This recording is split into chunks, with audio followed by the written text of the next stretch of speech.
8월 5일자 화요일자 매일성경 스가랴 1장 1절로 6절 말씀. 다리오 왕 제2년 8째 달에 여호와의 말씀이 이또의 손자 베레갸의 아들 선지자 스가랴에게 임하니라. 이르시되 여호와가 너희의 조상들에게 심히 진노하였느니라. 그러므로 너는 그들에게 말하기를 만군의 여호와께서 이처럼 이르시되 너희는 내게로 돌아오라. 만군의 여호와의 말이니라. 그리하면 내가 너희에게로 돌아가리라. 만군의 여호와의 말이니라. 너희 조상들을 본받지 말라. 옛적 선지자들이 그들에게 외쳐 이르되 만군의 여호와께서 이같이 말씀하시기를 너희가 악한 길 악한 행위를 떠나서 돌아오라 하셨다 하나 그들이 듣지 아니하고 내게 귀를 기울이지 아니하였느니라. 여호와의 말이니라. 너희 조상들이 어디 있느냐? 또 선지자들이 영원히 살겠느냐? 내가 나의 종 선지자들에게 명령한 내 말과 내 법도들이 어찌 너희 조상들에게 임하지 아니하였느냐? 그러므로 그들이 돌이켜 이르기를 만군의 여호와께서 우리 길대로 우리 행위대로 우리에게 행하시려고 뜻하신 것을 우리에게 행하셨도다 하였느니라. 내게로 돌아오라. 스가랴는 성전 재건 공사가 재개된 후에 예언을 시작합니다.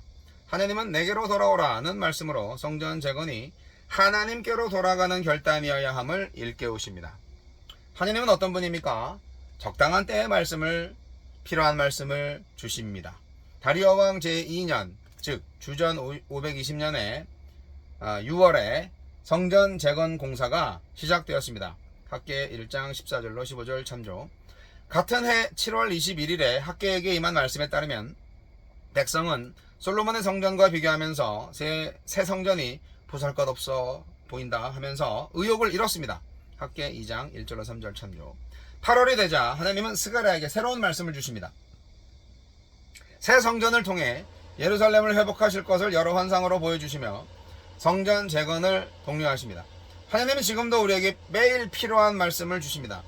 그 말씀은 성경을 펼쳐 묵상하는 곳에 임합니다. 하나님은 만군의 여호와로서 자신에게 돌아오라고 이스라엘 백성들에게 명령하십니다. 하나님께 돌아가는 것은 악한 길, 악한 행위를 떠나는 것입니다. 올바르게 재판하고 서로 사랑하며 가난한 사람을 압제하지 않는 것입니다. 백성이 하나님께로 돌아오기만 한다면 하나님도 그들에게 돌아가겠다고 하십니다. 귀한 공동체는 성전을 재건하면서 선하고 정의로운 삶을 재건해야 합니다. 그러면 건물을 얻는 게 아니라 만군의 하나님, 강하고 능하신 하나님의 성전이 될 것입니다. 나에게 주시는 교훈은 무엇입니까? 귀한 공동체는 조상들의 불순종과 그들에게 임한 하나님의 진노를 기억해야 합니다.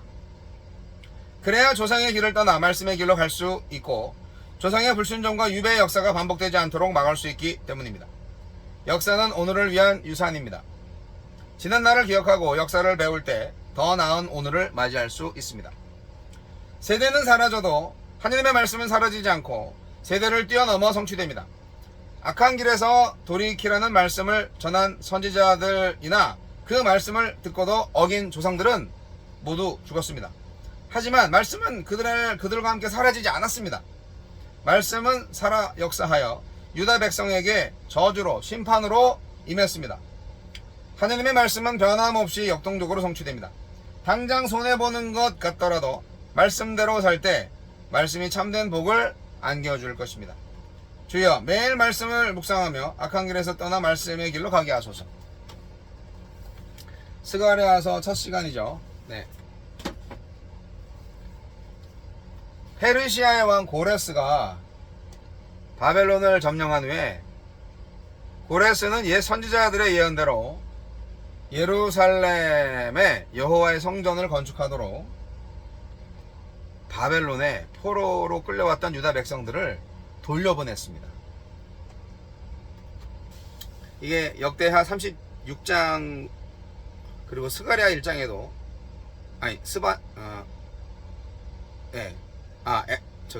에스라 1장에도 기록되어 있습니다. 스룹바벨과 대제사장 여호수아의 주도하에 제단을 만들고 성전 공사를 시작했지만 이 성전 공사는 그 땅 대적들에 의해서 중단됩니다. 다리오 왕 제2년까지 중단됩니다. 에스라서는 이런 배경에서 그들의 성전 건축을 계속하도록 격려하기 위해서 선지자 학계와 스가랴의 예언이 시작되었음을 알립니다. 에스라 5장 1절 참조, 6장 14절도 참조. 아이고, 성전이 뭐라고 성전을 건축하는데 그냥 참. 근데 고대 이스라엘에게는 성전이 하느님의 임재를 하는 것이고 예배를 하는 것이기 때문에 성전이 파괴되었다는 것은 뭐 그들의 믿음 자체가 죽었다는 거고, 성전이 재건됨으로써 하나님께서 임재하신다는 것을 또 알 수 있기 때문에 그것이 바로 생명이죠, 생명. 그래서 중요합니다. 몸은 포로에서 돌아왔지만 마음은 돌아오지 않은 거예요. 땅이 생기고 왕을 세운다고 하나님의 나라가 재건되는 게 아니에요. 가장 중요한 것은 하나님과의 관계가 회복되어야 하는 거죠. 그래서 이스라엘 백성들이 정말 마음으로 하나님께로 돌아와야 한다는 것을 스가랴는 말하고 있는 것입니다. 불순종의 결과로 포로로 끌려간 거 아니에요. 그러니까 이제는 순종을 하겠다 이렇게 딱 와야죠. 하나님은 돌아온 다음에도 다시 돌아오라고 말씀을 하시는 거예요. 지금 몸은 돌아왔는데 마음은 아직도 우상숭배를 하고 있는 거잖아요. 그래서 그들에게 돌아오라고 말씀하시는 거예요. 이게 참 인간은요 간사해요. 마음이 자꾸 변해요. 편한 것, 눈앞에 있는 이득을 찾아요.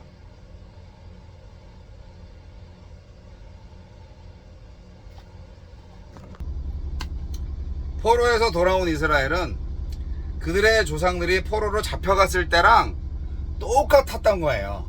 변한 게 없어. 그 다음 세대들인데 말이죠. 그들은 역사에서 어떠한 교훈도 받지 못한 거예요. 그들의 이 생활 습관 변하지 않은 거예요. 오랫동안 포로 생활을 하면서도, 그 수치스러운 생활을 했으면서도 악한 행위에서 돌아오라는 하나님의 말씀에 순종할 준비가 안 돼 있던 겁니다.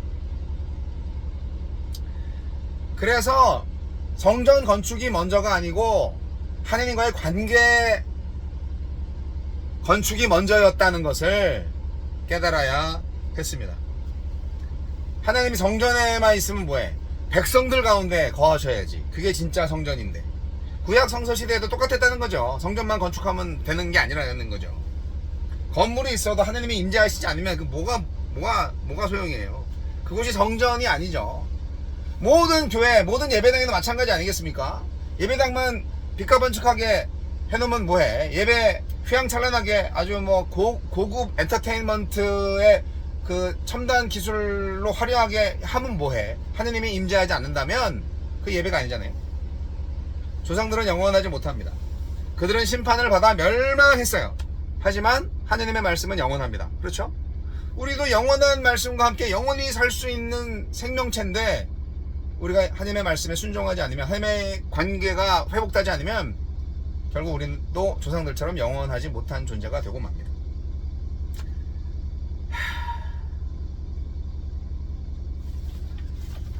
내 맘대로 내 말대로 사는 세상이 아니라 하나님 말씀대로 하나님 뜻대로 사는 세상에서 살아야 되지 않겠습니까?